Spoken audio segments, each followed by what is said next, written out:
విషయంలో నేను ఒక సీనియర్ జర్నలిస్ట్ గా చెప్తున్నాను. మీడియాని తరిమేసినటువంటి మాట వాస్తవం. అది తప్ప రైట్ అనేటువంటి దాని మీద ప్రభుత్వం చేశారు అనేటువంటిది నా అభిప్రాయం ప్రకారంగా నేను మీడియాలో వెలుగుతున్నాను. ఎవరైతే రాజకీయ పార్టీ మీడియా ఉందో అలాంటి మీడియాని జడ్జి విద్యార్థులు యువతరం వ్యతిరేకిస్తున్నారు. ఈ విషయాన్ని ఇక్కడ గమనించకపోతే కేంద్ర ప్రభుత్వాన్ని ఎలాగైతే మెడలు వచ్చారో ఇప్పుడు ఈ మీడియాను కూడా మెడలు యువతరం విద్యార్థులు చేస్తారు. అర్థం చేసుకోకపోతే నష్టపోయేది మీడియానే. నేను మీడియాలో ఉండే ఈ విషయం చెప్తున్నాను. ఖచ్చితంగా మీడియా బాధ్యతాయుతంగా వ్యవహరించాలి. బాధ్యతారహితంగా వ్యవహరిస్తుంది మెయిన్ మీడియా. ఈ రోజున నేషనల్ మీడియా, ప్రాంతీయ మీడియాలు రాజకీయ పార్టీలకు ఒత్తాసు పలికేటువంటి విధంగా వ్యవహరిస్తున్నటువంటి ధోరణి ప్రజలు అంగీకరించడం లేదు. తిరుగుబాటు వస్తుంది. అదే ఢిల్లీలో కనపడ్డటువంటి అంశం. నేను మళ్ళీ చెప్తున్నాను, అక్కడ తరిమేసినటువంటి మాట వాస్తవం. దాన్ని అంగీకరించకపోయినా మీరు అలాంటి పద్ధతులను మార్చుకోకపోతే మీడియాకు కూడా కేంద్ర ప్రభుత్వం ఈ రోజున విర్రవీగింది కదా, మేమేం చెప్తే అదే, మేమేం చేసిన చెల్లుబాటు అయింది, మేము రాజీనామాలు చేయము అని చెప్పారు కదా. నరేంద్ర మోడీ మెడలు కూడా ఉంచారు యువత. ఇప్పుడు వీళ్ళు చెప్పారు కదా, మొన్న ఇలా పవన్ కళ్యాణే చెప్పాడు ఏమని, అక్కడ ఉగ్రవాదులు అసాంఘిక శక్తులు వచ్చి చేరేయి జంతర్ మంతర్ దగ్గర ఉద్యమం. మరి అలాంటి అసాంఘిక శక్తులతోనే కేంద్ర ప్రభుత్వం చర్చలు జరిపింది. వాళ్ళు డిమాండ్ల మేరకు కేంద్ర ప్రభుత్వం అంగీకరించింది. ధర్మేంద్ర ప్రధాన్ రాజీనామా చేయించింది. మరి ఏం పవన్ కళ్యాణ్ ముఖం ఎక్కడ పెట్టుకుంటాడు? అందుకని మీకేదో పొత్తులో ఉన్నారని ఏది పడితే అది మాట్లాడితే ఇక్కడ యాంటీ సోషల్ ఎలిమెంట్స్ వచ్చారని పవన్ కళ్యాణ్ చెప్పడం కాదు, ఆ కాక్రోచ్ జనతా పార్టీ కూడా యాక్సెప్ట్ చేసింది కదా. కానీ వాళ్ళకి మాకు సంబంధం లేదని చెప్పింది కదా. అవును, యాక్సెప్ట్ చేస్తే ప్రభుత్వం ఏం చేస్తుంది? వాళ్ళని గుర్తింపు పనిలో ఉండొచ్చు కదా. తగ్గించుకోండి సార్. మీకు ఇస్తాను ఆగండి సార్. మీరే నెక్స్ట్ కంక్లూడ్ చేసేది సార్. మీరు ఫోన్ లో ఉన్నారు కదా. ఒక్క నిమిషం ముగ్గురు ఇస్తాను సార్. కృష్ణాంజలి గారు మాట్లాడిద్దాం. ఒక్క నిమిషం కృష్ణాంజలి గారు అన్నదానికి నేను అడిగాను. ఒక్క నిమిషం కృష్ణవేణి గారు మీకు ఇస్తాను. ఇప్పుడే మాట్లాడారు మీరు నోట్ చేసుకోండి. మీరు కంక్లూడ్ చేద్దరు. కానీ ఇద్దరు మాట్లాడితే అర్థం కాదు. మోహన్ రెడ్డి గారు కూడా నెక్స్ట్ మీకే ఇస్తాను సార్. ఆగండి ప్లీజ్. ఎస్ కృష్ణాంజలి గారు, నేను అడిగింది ఏంటంటే పవన్ కళ్యాణ్ చెప్పడమే కాదు వచ్చారని కాక్రోచ్ జనతా పార్టీ కూడా అదే చెప్పండి సార్, చెప్పండి. ఒక విషయము, కేంద్ర ప్రభుత్వంలో ఉన్న వాళ్ళు చాలా మంది మాట్లాడారు. కేరళ నుంచి ఫండింగ్ వస్తుంది, రాజస్థాన్ నుంచి ఫండింగ్ వస్తుంది, బంగ్లాదేశ్ ఫండింగ్ వస్తుంది, వీళ్ళు అసాంఘిక శక్తులని మాట్లాడారు. కేంద్ర ప్రభుత్వానికి సంబంధించినటువంటి ఎక్స్టర్నల్ అఫైర్స్ సెక్రటరీ చెప్పాడు అఫీషియల్ గా, ఈ ఉద్యమానికి ఎక్కడి నుంచి ఏ ఫండింగ్ రాలేదు అని. అర్థమైందా? అందుకని ఊరికే నోటికొచ్చింది ఏదో కేంద్ర ప్రభుత్వంలో ఉండేవాళ్ళు మాట్లాడతారు. మీరు ఊరికే పొత్తులో ఉన్నారని ఏది పడితే అది మాట్లాడి పవన్ కళ్యాణ్ ఎందుకు పరువు బాగొట్టుకోవటం అని నేను చెప్తున్నాను. మీరు వింటే వినండి, వినకపోతే వినకపోద్దు. మీడియా కూడా తప్పు చేస్తుంది అనేటువంటి పదే నేను ఎందుకు చెప్తున్నానంటే, నేను మీడియా తరపున ఉన్నాను కాబట్టి మీడియా అబాస్ పాల్కోకూడదని చెప్తున్నాను. ఇంకెవరి అభిప్రాయం వాళ్ళ. రైట్ అండి. ఎస్ మోహన్ రెడ్డి గారు కంక్లూడ్ చేయండి. నాకు వాళ్ళు ఏం మాట్లాడండి వినపడలేదు.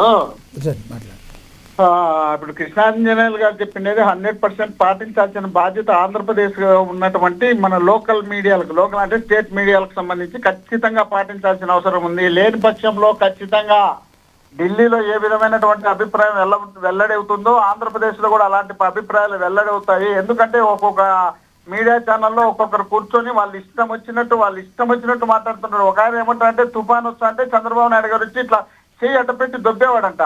అంటే ఏ విధమైనటువంటి అభిప్రాయంతో మీడియా ఛానళ్లు నడుపుతున్నాయనేది కూడా మనం గమనించకుండా ఎన్ని తప్పులు చేసినా కవర్ చేసుకోవడానికి వాళ్ళు ఇష్టం వచ్చినట్టు నెత్తినేసుకొని తిరుగుతున్నారు చూడు. వాళ్ళకి ఇలాంటి పరిస్థితి ఖచ్చితంగా ఇక్కడ ఆంధ్రప్రదేశ్ లో తిరుగుబాటు జరిగే పరిస్థితి వస్తుంది. వీళ్ళు చేస్తున్నటువంటి పరిపాలన పూర్తి స్థాయిలో ప్రజలకు వ్యతిరేకమైనటువంటి పరిపాలన చేస్తున్నారు కాబట్టి ప్రజల్లో పూర్తిగా వ్యతిరేకత వచ్చింది. కాబట్టి ఇలాంటి సందర్భం ఒకటి ఏదైనా జంజీ లాంటిది మళ్ళీ ఆంధ్రప్రదేశ్ లో ఉద్యమం జరిగితే మొత్తం మీడియాను పార్టీ ఆఫీసులను మొత్తం అన్నిటిని కూల్చే పరిస్థితి రాష్ట్ర అంటే ప్రజలు మీరు ఒక సెక్షన్ ఆఫ్ మీడియాకే చెప్తున్నారా ఇది, ఇంక్లూడింగ్ వైసీపీ మీడియా కూడా కలిపి చెప్తున్నారా మీరు? వైసీపీ ముందే చెప్పినాను, మీకు అది తెల్లేమో. వైసీపీ ముందే చెప్పినాను, జన్జీ ప్లస్ కాక్రోచ్ కి మేము ఆంధ్రప్రదేశ్ లో కట్టుబడి ఉన్నాము. మీరు చేస్తున్నటువంటి అరాచకాలపైన అన్యాయాలపైన ఇక్కడ కూడా ఇంకో కాక్రోచ్ తయారయ్యేది కాకుండా చూసుకోండి అని చెప్పి ముందే మేము చెప్పినాము. ఆ విషయాన్ని మీరు గుర్తు పెట్టుకొని నడుచుకోవాలి. జగన్మోహన్ రెడ్డి గారు విమర్శలు జగన్మోహన్ రెడ్డి గారిని చేసేటప్పుడు జగన్మోహన్ రెడ్డి గారు ఏం మాట్లాడినారు అనేది కూడా దృష్టిలో పెట్టుకొని మాట్లాడమని చెప్తున్నా నేను. అదే విధంగా ఇప్పుడు సునీత గారి గురించి ఏదో మాట్లాడతారు కదా, సునీత గారి గురించి మాట్లాడేప్పుడు సిబిఐ దర్యాప్తు జరిగిన తర్వాత ఆమె మీద మళ్ళీ ఆమెను చీకొట్టిన తర్వాత కూడా మనం మళ్ళీ సిబిఐ గురించి మళ్ళీ పదే మాట్లాడేటప్పుడు మీ గురించి మాట్లాడితే మీకు ఎందుకు అంత మంట వచ్చింది, అంత కోపం వచ్చింది?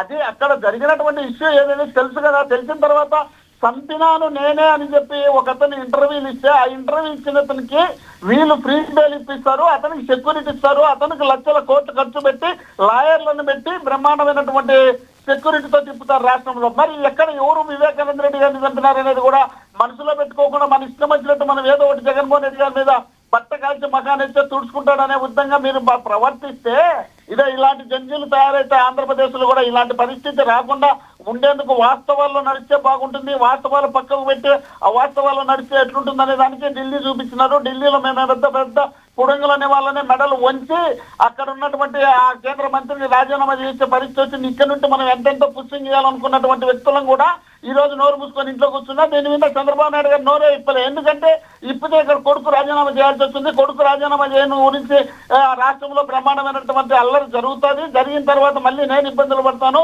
నా ఇష్టం వచ్చినట్టు నేను సైలెంట్ కొంటే కేంద్రం ఎట్లన్నా చాలి నాకెందుకన్నట్టు చంద్రబాబు నాయుడు గారు ఉన్నారు.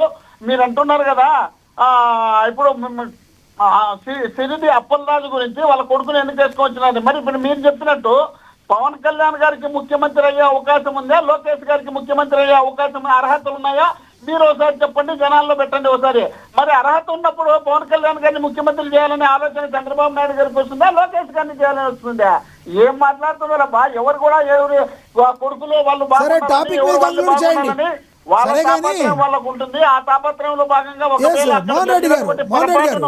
టాపిక్ మీద కంక్లూడ్ చేయండి. జోక్ గారి గురించి చెప్పండి. ఈ రోజు అదే కదా టాపిక్ మంది. ఆయన అంటే ఆల్రెడీ ముందే చెప్పేసిన, మళ్ళీ మీకు జోక్ గారి గురించి అవసరం. అసలు జోక్ గారి గురించి చెప్పినారు కదా కృష్ణారావు గారు, ఇలాంటి పరిస్థితి తెచ్చుకోవద్దబ్బా, దీని గురించి వదిలిపెట్టండి, అనవసరమైన సబ్జెక్టుని ఎందుకు తీసుకొస్తాను. ఇప్పుడు తమ్మినేని గురించి మాట్లాడుతున్నారు. తమ్మినేని సీతారాంకు ఒక బ్రోకర్ గాడు వచ్చి చెప్పినాడు. ఆయన కాదు, ఆయన పోయి ఎవరో సర్టిఫికేట్లు ఆయన పోయి రిజిస్టర్ కాదు, ఒక బ్రోకర్ గాడు వచ్చి పలానా చోట పలానా భూమి ఉంది, పలానా భూమిని మీరు చేసుకోండి అని చెప్తే వాళ్ళు తీసుకోండి కొడుకు వాళ్ళు తీసుకుంటే వీళ్ళని పిలిపించి కాలేజీలో ఏదో సంతకాలు పెట్టించున్నారు, సాక్షి సంతకాలు.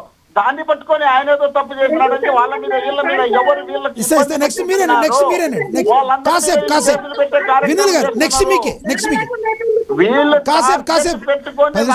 పెడదాము. మీరు ఆగండి వినీల్ గారు, వినీల్ గారు ఎక్స్టెన్షన్ చేద్దాము. నెక్స్ట్ మీరే వినీల్ గారు ఎక్స్టెన్షన్ చేద్దాం. 10 నిమిషాలు నెక్స్ట్ మీకే అవసరం ఉంది. గతంలో చెప్పినా చూడు, శుక్రవారం అని